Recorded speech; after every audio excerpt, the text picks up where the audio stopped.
तेली की दीवार तोड़ दो। काका महाजानी के एक मित्र मूर्ति पूजा के विरोधी थे। फिर भी वे काका के साथ दो शर्तों पर शिरडी चलने को सहमत हो गए। पहली, बाबा को नमस्कार नहीं करेंगे और दूसरी, ना ही उन्हें कोई दक्षिणा देंगे। शनिवार की रात्रि को उन दोनों ने बंबई से प्रस्थान किया और दूसरे ही दिन प्रातःकाल शिरडी पहुंच गए।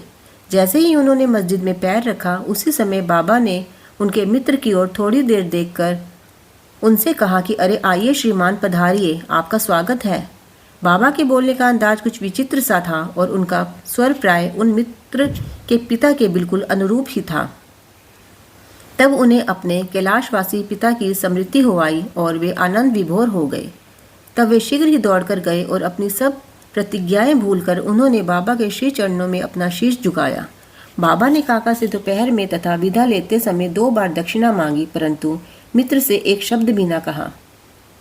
उनके मित्र ने फुसफुसाते हुए कहा, भाई देखो, बाबा ने तुमसे तो 2 बार दक्षिणा मांगी, परंतु मैं भी तो तुम्हारे साथ हूँ, फिर वे मेरी इस प्रकार उपेक्षा क्यों करते हैं?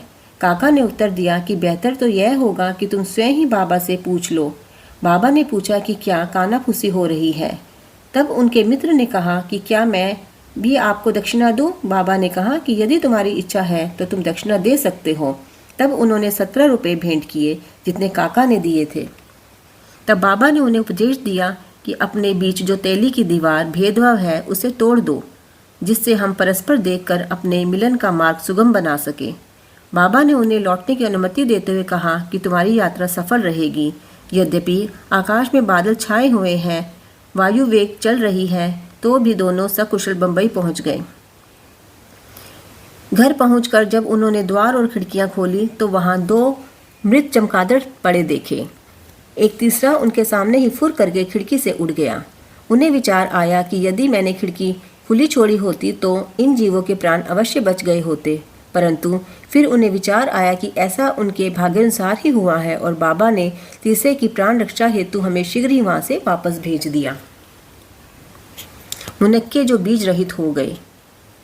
बंबई में ठक्कर धर्मसी जेठाबाई सॉलिसिटर कानूनी सलाहकार की एक फर्म में काका व्यवस्थापक थे। दोनों के संबंध परस्पर अच्छे थे। श्रीमान ठक्कर को पता था कि काका बहुधा शिरडी जाया करते हैं और वहां कुछ दिन ठहरकर बाबा की अनुमति से ही वापस लौटते हैं। कौतूहलवश बाबा की परीक्षा करने के विचार से उन्होंने भी होलिकोत्सव के अवसर पर काका के साथ ही शिरडी जाने का निश्चय किया। काका का शिरडी से लौटना सदैव अनिश्चित सा ही रहता था, इसलिए अपने साथ एक मित्र को लेकर वे तीनों रवाना हो गए। मार्ग में काका ने बाबा को अर्पित करने हेतु 2 सेर मुनक्के मोल लिए। ठीक समय पर शिरडी पहुंचकर वे उनके दर्शनार्थ मस्जिद में गए। बाबा साहेब तरखट भी तब वहीं पर थे। श्री ठक्कर ने उनसे आने का कारण पूछा तो तरखट ने उत्तर दिया कि मैं तो दर्शन के लिए आया हूँ, मुझे चमत्कारों से कोई प्रयोजन नहीं, यहाँ तो भक्तों की हार्दिक इच्छाओं की पूर्ति होती है। काका ने बाबा को नमस्कार कर उन्हें मुनक्के अर्पित किए। तब बाबा ने उन्हें वितरित करने की आज्ञा दे दी। श्रीमान ठक्कर को भी कुछ मुनक्के मिले।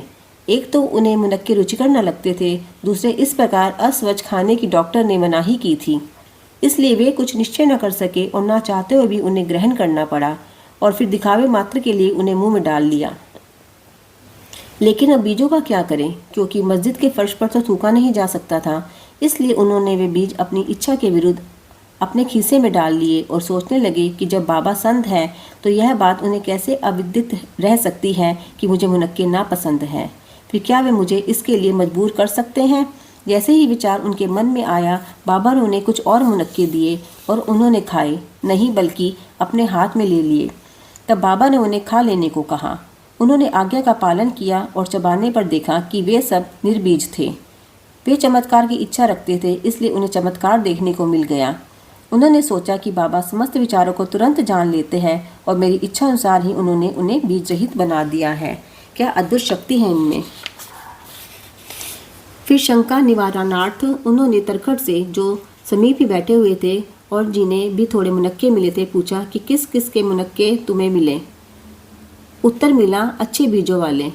श्रीमान ठक्कर को तब और भी आश्चर्य हुआ कि यदि बाबा वास्तव में संत है तो अब सर्वप्रथम मुनक्के काका को ही दिए जाने चाहिए। इस विचार को जानकर बाबा ने कहा कि अब पुनः वितरण काका से ही आरंभ होना चाहिए। यह सब प्रमाण भी ठक्कर के लिए पर्याप्त थे। फिर श्यामा ने बाबा से परिचय कराया कि आप ही काका के सेठ हैं। बाबा कहने लगे कि ये इनके सेठ कैसे हो सकते हैं, इनके सेठ तो बड़े विचित्र हैं। काका इस उत्तर से सहमत हो गए। अपना हट छोड़कर ठक्कर ने बाबा को प्रणाम किया और वाड़ा को लौट आए।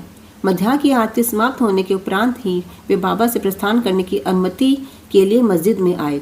श्यामा ने उनकी कुछ सिफारिश की, तब बाबा इस प्रकार बोले। एक सनकी दिमाग वाला सभ्य पुरुष था जो स्वस्थ और धनी भी था। शारीरिक तथा मानसिक व्यथाओं से मुक्त होने पर भी वह स्वतः ही अनावश्यक चिंताओं में डूबा रहता और व्यर्थ ही यहाँ वहाँ भटक कर अशांत बना रहता था। कभी वह स्थिर और कभी चिंतित रहता था।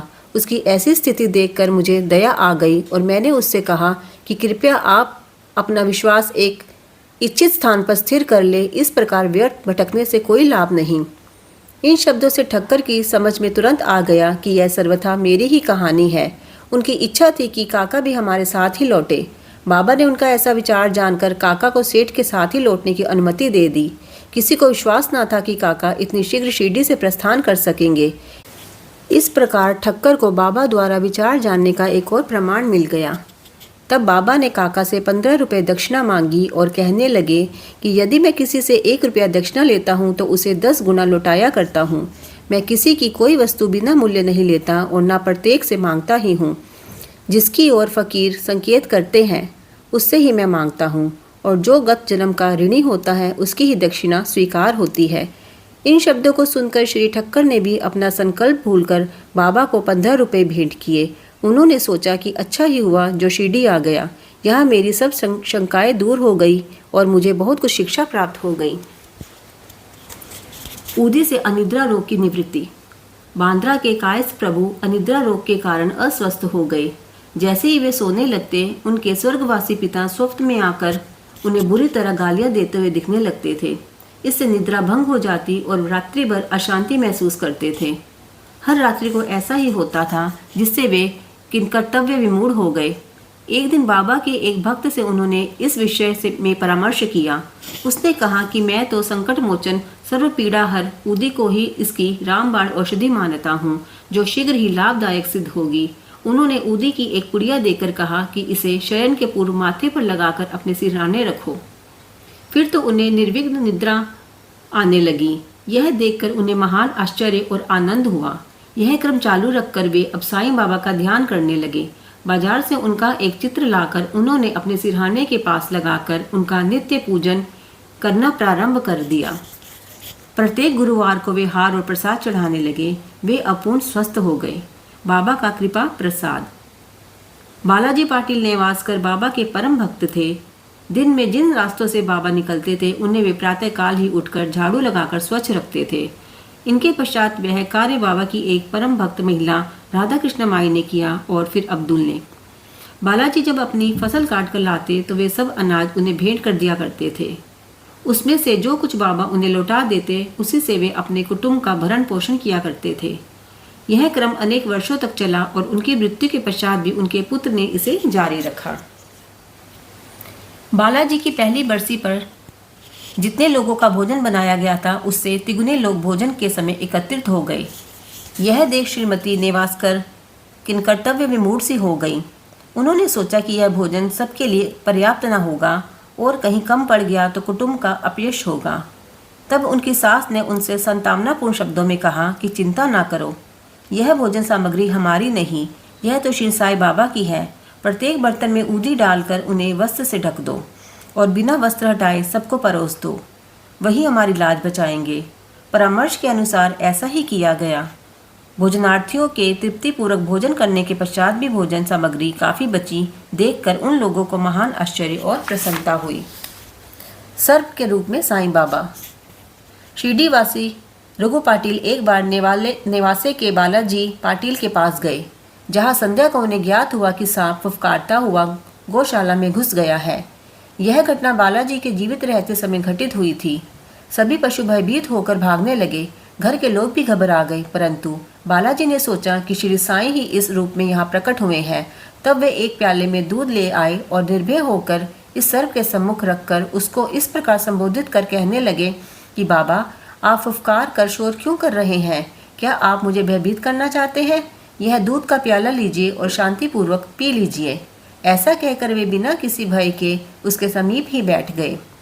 अन्य कुटुंबीजन तो बहुत घबरा गए और उनकी समझ में कुछ न आ रहा था कि अब वे क्या करें।